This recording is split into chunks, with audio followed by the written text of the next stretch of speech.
"You a thief," the billionaire's fiancée accused the maid. But then her toddler whispered something no one could have expected. "You truly need to hear this." A 3-year-old little girl, barely tall enough to reach a doorknob, Walked into the middle of a billionaire's living room and whispered 4 words that brought a grown man to his knees in tears.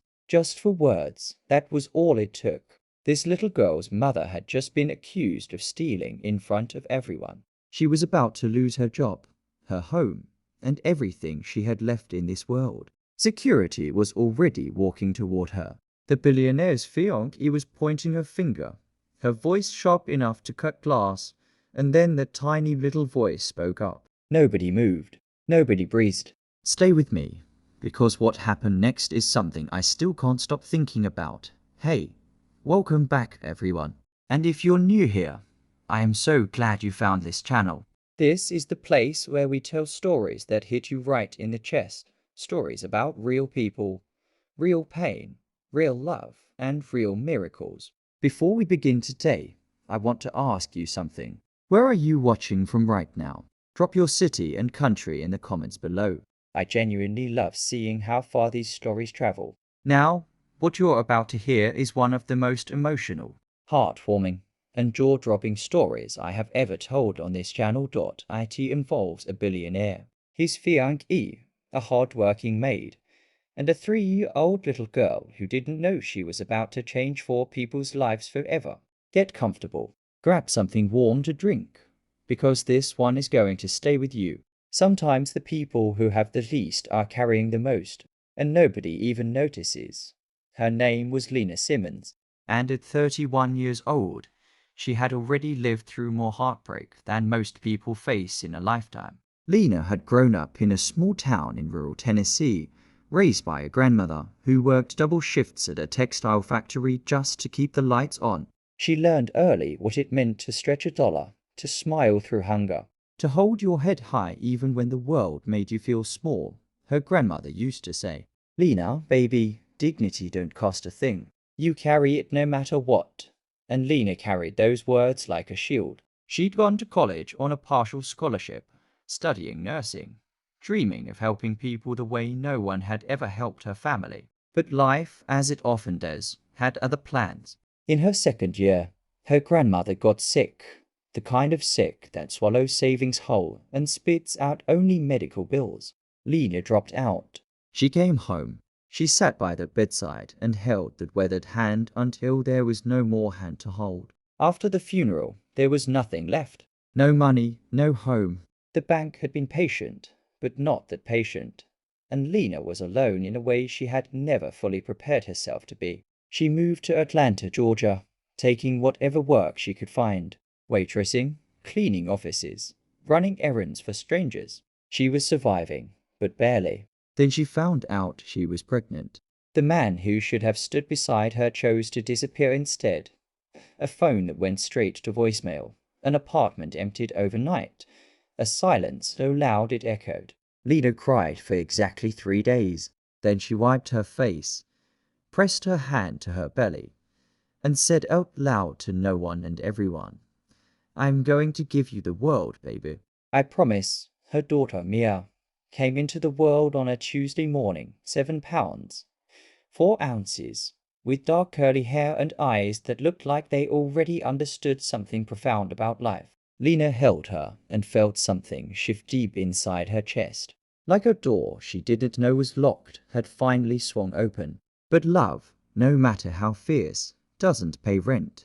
A neighbor told her about a housekeeping agency that placed staff in high-end homes across the Atlanta metro area. The pay was better than anything she'd found elsewhere, and some positions even came with on-site housing in the staff quarters. A small room, yes, but a safe one. Lena applied the same day. That's how she ended up at the Lockwood estate. Damian Lockwood was 39 years old, the kind of man whose name appeared on Forbes lists and charity galas in equal measure.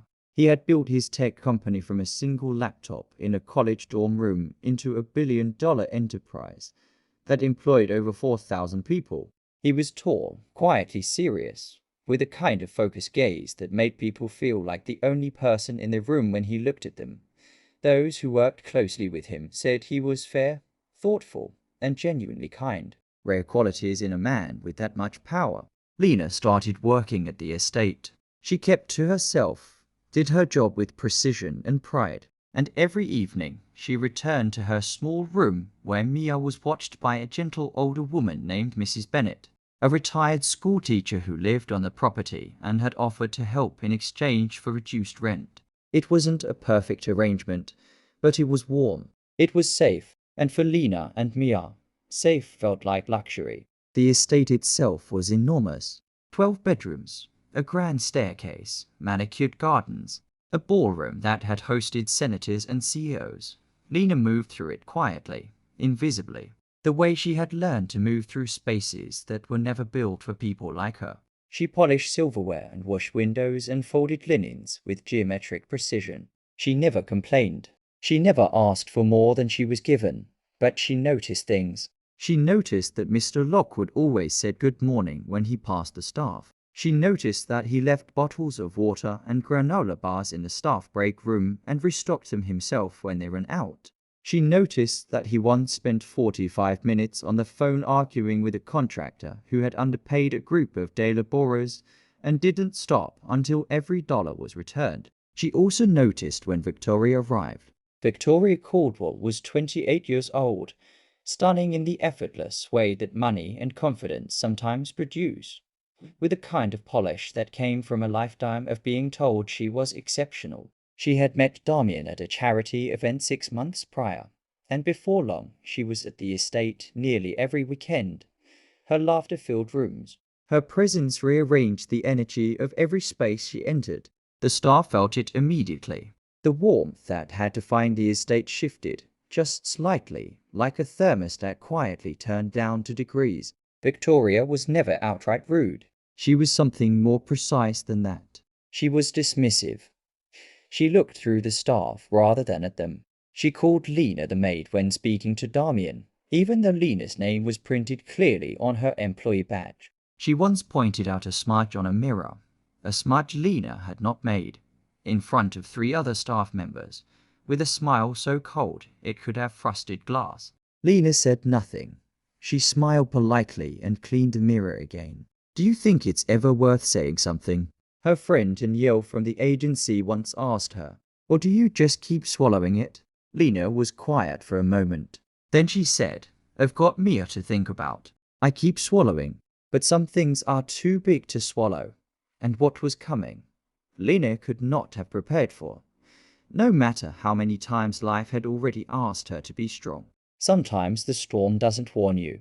It just arrives, and you find out what you're made of. It was a Friday evening when everything changed, and the holiday decorations hanging around the Lockwood estate made what happened feel even more cruel, as if joy had been deliberately placed in the background to highlight the pain in the foreground.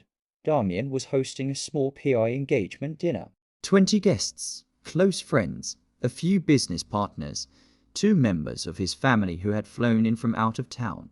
Victoria had planned every detail herself, walking through the estate the previous week with a clipboard and a vision, reassigning tasks, adjusting schedules, making it clear that this evening was a reflection of her, and she intended for it to be flawless. Lena and 4 other staff members had been working since 6 in the morning. The menu was elaborate, a catered affair with a professional kitchen team, but the setup, the cleanup, the service flow that fell on the household staff. By 7 in the evening, the guests were arriving, and the estate glittered under soft lighting. The smell of pine and warm spice drifted through every hallway. Lena moved efficiently through the evening, refilling water glasses, collecting empty appetizer plates, making herself useful and invisible the way she had trained herself to do. Mia was in the staff quarters with Mrs. Bennet. Lena had checked in twice by text and received back 2 photos. Mia asleep with a stuffed elephant tucked under one arm, the picture of peace. It steadied her. Around 9, Lena was clearing a side table near the hallway when she heard raised voices from the direction of Victoria's private sitting room. She paused, not to eavesdrop, but because the voices were coming closer, and the hallway she was standing in led directly to the main sitting room where guests were still gathered. Then the door opened. Victoria stepped out first, her face composed, but her eyes burning with something that Lena immediately recognized as dangerous. Behind her was Damien, his expression unreadable, his jaw set. "I want her gone," Victoria said, loudly enough that two nearby guests turned their heads. Tonight, Damien placed a hand gently on her arm. "Victoria, let's handle this privately." "No," she pulled her arm back. Her gaze swept the hallway and landed on Lena with the precision of a rifle scope. "Her? I want her out of this house." Lena felt the air leave the room. Victoria walked toward her, heels clicking on the marble floor, each step amplified in the sudden silence. "My diamond bracelet," she said, her voice now carrying the controlled power of someone who had won arguments her entire life. "The one my mother gave me. It was on my vanity this morning. Now it's gone." Lena opened her mouth, then closed it. "I cleaned that room this morning," Lena said carefully. "I didn't touch it. The bracelet was there," Victoria said. "You were there. The math isn't complicated." The room had gone quietly, uncomfortably still. Lena could feel every pair of eyes on her. The guests, the other staff members who had frozen in place, two catering staff peeking from the kitchen doorway.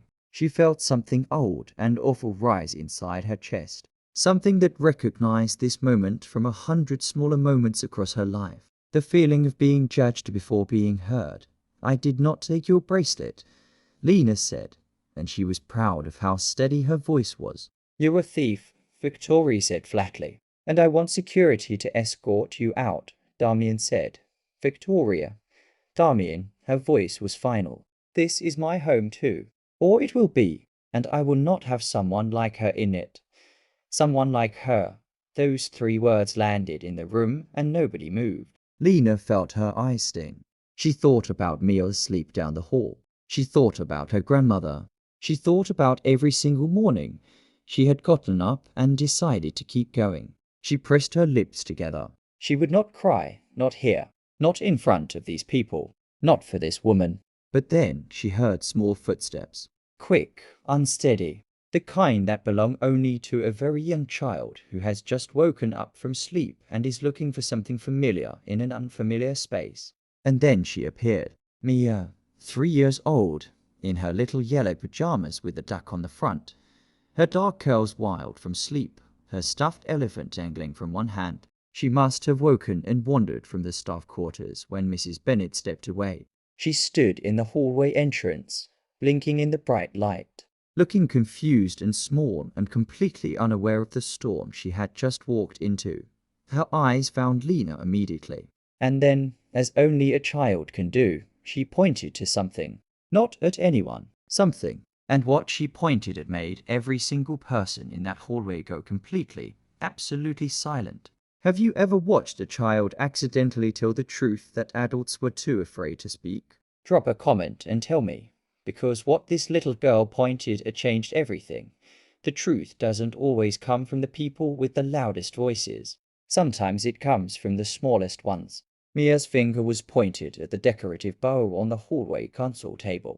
A wide, shallow dish filled with pine cones and ornamental balls for the holiday display. It had been arranged by one of the catering staff during setup that afternoon, but sitting right there, half hidden beneath a cluster of pine cones, catching the light like a secret that had been poorly kept, was a glittering diamond bracelet. Nobody spoke. Mia looked up at her mother and said, in the clear, hurried voice of a child who has no idea what it means to be diplomatic, "Mama pretty." That was it. That was the 4-word whisper that the hook promised you. Mama pretty, simple, innocent, devastating. One of the guests, a woman near the back of the room, made a small sound, somewhere between a gasp and a laugh that she quickly swallowed. Damien stepped forward slowly, reached into the bowl, and lifted the bracelet. He held it up under the light. His face was absolutely unreadable.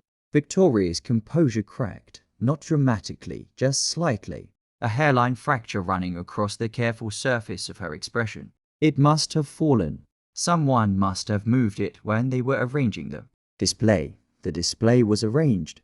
At 3 this afternoon, one of the catering staff said quietly from the kitchen doorway. Her voice was small but firm. Lena wasn't in this hallway this afternoon. She was in the East Wing all afternoon. I was with her. Another silence, heavier this time. Damian set the bracelet down gently on the console table. He turned to Victoria and something in his face had shifted. Something quiet and significant, like a page being turned. I think, he said carefully. We should continue this conversation privately. Victoria straightened. She smoothed her dress. And this was the moment that sealed everything. She looked at Lena and she didn't apologize. She looked at her with something complicated flickering behind her eyes. Something that might have been shame if it hadn't been so quickly buried. And she turned and walked back toward the sitting room. Lena stood in the hallway, me and Al pressed against her legs. One small fist curled into the fabric of Lena's uniform. The other staff had quietly dispersed. The guests had returned to careful murmured conversation. The clink of glasses resumed. Damian did not follow Victoria immediately. He turned to Lena. Mrs. Simmons, he said. And the way he said her name, not Lena, not the maid, but Mrs. Simmons, hit her somewhere unexpected. I owe you an apology. What happened tonight should not have happened. Not in my home. Not anywhere, Lena nodded. She didn't trust her voice entirely. Damian crouched down then, this tall, serious billionaire in his tailored jacket, and brought himself to eye level with Mia. And who are you? He asked, his voice completely different now. Gentler, warmer. Mia considered him with enormous serious eyes. Then she held up her stuffed elephant. Ellie, she announced as if this answered the question perfectly. Damian smiled, a real one. The kind that reached his eyes and changed his whole face. Ellie, he repeated seriously. That's a great name. He looked up at Lena with a smile still on his face, but something else behind it too. Something thoughtful. Get some rest, he said, standing back up. And please, don't go anywhere. This situation will be corrected. Lena took Mia back to the staff quarters, sat on the edge of the bed with her daughter in her lap, and finally let herself breathe. Mia patted her cheek with one small hand, that instinctive child comfort that asks nothing and offers everything. And Lena pressed her lips to her daughter's hair and stayed there in the quiet for a long time. She didn't know what this situation will be corrected meant. She had heard powerful people make vague promises before and had learned not to weigh them too heavily. She knew that tomorrow morning the estate would look exactly the same and that the woman who had called her a thief in front of 20 people still wore an engagement ring and she still wore a uniform. She wasn't naive, but something had shifted tonight. She had felt it. What would you have done in Lena's place? Would you have stayed, or would the dignity you had left be worth more than the security? Let me know in the comments. Meanwhile, in the west wing of the estate, behind a closed door, Damian Lockwood was having the most important conversation of his life. He sat across from Victoria in two armchairs by the window, the Atlanta skyline glittering distantly through the glass. He was quiet for a moment, the kind of quiet that isn't absence of words, but preparation for the right ones. You called her a thief, he said, in front of everyone. I thought you thought wrong. But that's not actually what I'm talking about. He leaned forward, elbows on his knees. I'm talking about someone like her. Those 3 words. I need you to tell me what you meant by them. Victoria was quiet. Victoria. His voice didn't rise. It didn't need to. I've watched how you treat the people who work in this house for months. I've told myself I was misreading it. I've told myself it was stress or unfamiliarity or adjustment. But tonight he stopped. Tonight I stopped being able to tell myself anything. Damian, I made a mistake. You made a choice. He said gently, that's different. The conversation that followed lasted nearly 2 hours. Lena heard none of it. But the following morning, she noticed that Victoria's car was not in the driveway, and it did not return. Sometimes what looks like the end of a story is actually the beginning of the right one. The weeks that followed were quiet ones at the Lockwood estate. The holiday season passed with a kind of subdued calm. Fewer events, fewer guests. The staff moved through their routines with a careful awareness of people who knew something significant had happened, but weren't entirely sure what it had become. Lena kept her head down and did her job. But things were different now, in small ways she noticed and didn't quite know what to do with. Damian stopped to talk to her. Not instructions. Conversation. He asked how Mia was doing. He asked if Lena had everything she needed. Once, passing through the kitchen on a Sunday morning, he asked if the staff quarters were warm enough. And by the next day, a maintenance crew had installed better insulation in the entire staff wing. Something 3 different employees had mentioned in passing over the past 2 years with no result. Lena noticed. She noticed everything because that was the kind of woman she was. She was in the garden one afternoon gathering the last of the winter herbs from the small kitchen garden on the east side of the property. Mia toddling beside her in a little red coat, pointing at things and narrating the world in that confident, fragmentary way of 3-year-olds. When Damian came through the garden door, he stopped when he saw them, and then he kept walking toward them, which somehow Lena hadn't expected. He sat down on the low garden wall without ceremony, like a man who had nowhere urgent to be. Mia looked at him. He looked at Mia. They regarded each other with mutual serious interest. Ellie, he asked. Mia produced the stuffed elephant from inside her coat. She carried it everywhere, apparently, with an expression of deep satisfaction at being remembered. She remembers people, Lena said. She didn't know why she offered that. So do I, Damian said. He was quiet for a moment. Lena kept harvesting, giving her hands something to do. I want you to know, he said, that what happened that night was the most ashamed I have been in my adult life. Not because of what Victoria did. I can't take responsibility for another person's choices, but because it happened in my home, and I wasn't faster. I should have shut it down immediately. You didn't know about the bracelet, Lena said. I knew about the someone like her, he said. I'd been knowing, and I let it go because it was easier. That's on me. Lena was quiet for a moment.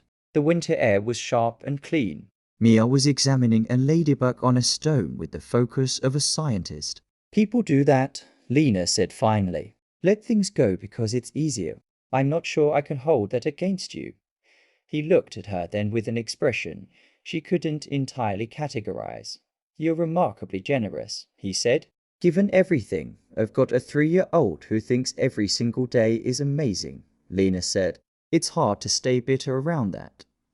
He laughed, surprised, genuine, and Lena found herself smiling despite herself. Before long, something had quietly, undeniably changed between them. It wasn't dramatic. It wasn't the kind of thing that makes a loud announcement. It was conversations in the kitchen and garden. Mia naming Damian the tall man, and then graduating to Dame, which he accepted with what Lena could only describe as dignity. It was the way he would sometimes sit at the kitchen table with a cup of coffee and not need to fill the silence, and the way Lena discovered that silence was actually comfortable with him. She told herself 100 times it was nothing. She told herself the obvious things. The distance between their worlds, the uniform she wore, the difference in what their lives looked like from the outside. She told herself she was not naive. She told herself she knew how this kind of story went, and she was not interested in being a chapter. But Mia had no such reservations.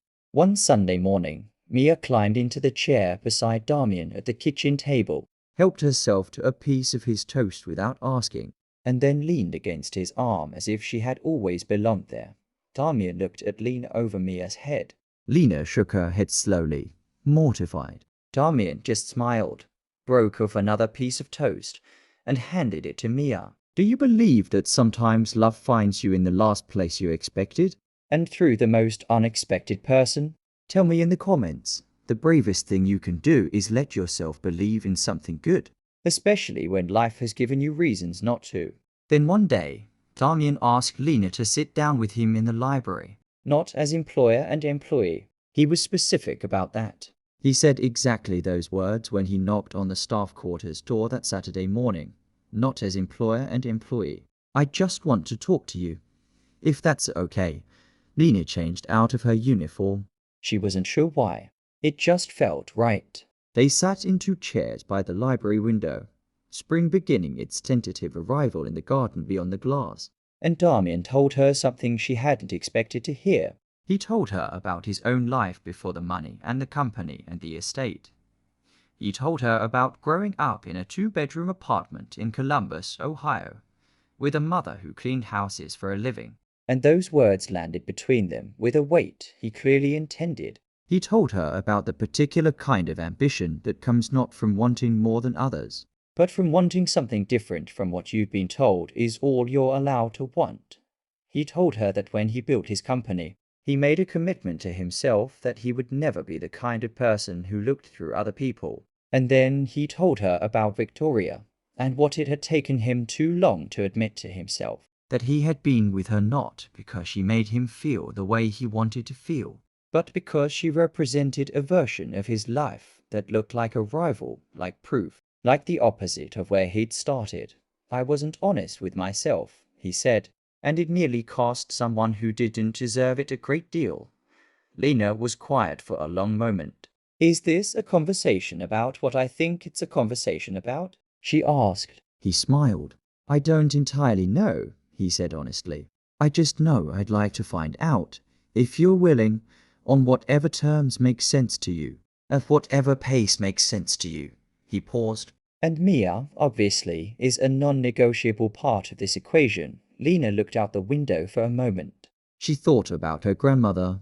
She thought about the years she had spent learning to survive. She thought about all the reasons this was complicated and all the reasons she had every right to say no. And then she thought about Mia handing a stuffed elephant to a billionaire in a dark hallway, pointing at a bracelet in a bowl of pine cones, changing everything with 2 innocent words. I'm not easy, Lena said. I've been through enough that I come with edges. I prefer edges, Damian said. Edges mean something real. She looked at him. And you understand I'm not interested in being someone's story of personal growth. He met her eyes. You're not a lesson, he said. You're a person I respect and want to know better. Those are different things, and Lena, who had learned long ago not to lean on things that hadn't proven they could hold weight, decided quietly and carefully to find out if this one could do it didn't happen overnight. It wasn't a fairy tale assembly line of roses and declarations and swept of feet moments. It was slow and real, and built out of honest things. Sunday mornings and garden conversations, and Mia slowly, completely claiming Damian as a permanent fixture of her daily life. It was Lena going back to school online, pursuing the nursing degree she had, set aside with Damian's full support and zero conditions.it was Damian learning that the kind of home he had always wanted wasn't built from curated events and impressive guest lists, but from the particular warmth of 2 people who had both chosen very deliberately to trust again. Months later, in the same garden where Mia had shed a ladybug with great scientific seriousness, Damian told Lena he loved her, and Lena, who had rebuilt herself from nothing twice and knew exactly what things were worth saying out loud, told him she loved him back. Mia, who had been listening from 3 feet away because she was 3 feet away from everything at all times, announced, I love Ellie, and presented the elephant as if this completed the family unit. They got married the following spring. Small ceremony. People who mattered. Mrs. Bennet in the front row, crying in the beautiful way of people who watched something impossible become possible and had the wisdom to recognize it. And at the reception, when the toast had been made and the cake had been cut, a woman found Lena near the garden door and pressed a hand to her arm. It was the woman from the dinner that night. The guest who had made that small swallowed sound when the bracelet appeared in the bowl. I want you to know, she said. I have thought about that night 100 times, the way you stood there, the dignity you kept. I've told that story to everyone I know. Lena thought for a moment. You know what I remember most, she said, my daughter pointing at something she thought was pretty. She didn't know what she was doing. She was just being herself. The woman wiped her eyes. She saved you. Lena looked across the room to where Mia was currently attempting to feed Wedding cake to Ellie the elephant, while Damian crouched beside her watching with the focused attention of a man who had nowhere else in the world he would rather be. She's been saving me, Lena said, since the day she was born. And that right there is the truth at the center of this whole story. Sometimes we think we're alone. Sometimes we think the world has decided something about us, and we don't have the power to argue back. Sometimes dignity feels like the only thing we have left, and we wonder if it's enough. Lena's story tells us it is. It always is. A woman who refused to become bitter. A child who showed up in yellow duck pajamas and told the truth without knowing it. A man who had the courage to look at his own choices and choose differently. None of them were perfect. All of them were real. And the love that grew between them was built the only way anything lasting ever gets built. Slowly, honestly, out of respect. The moral is simple. Never let the world convince you that your dignity is negotiable, because the right people will see it, and the truth, no matter how small the voice that carries it, has a way of finding the light. Now listen, if this story moved you even a little, I want you to do something for me. Hit that like button right now. It takes 1 second, and it means the world. It helps more people find stories like this one. If you're new here, please subscribe. I put my whole heart into every single story on this channel, and I don't want you to miss a single one. Drop a comment and tell me which moment hit you the hardest. Was it the bracelet in the bowl? Was it Mia and her elephant? Was it Damien sitting on that garden wall? Tell me. I read every single one. And please share this story with someone who needs to hear it today. Someone who is going through something hard. Someone who needs to be reminded that quiet dignity is not weakness. That love finds people who deserve it. That 3-year-olds sometimes know more than everyone else in the room. Thank you from the bottom of my heart for watching. I'll see you in the next story.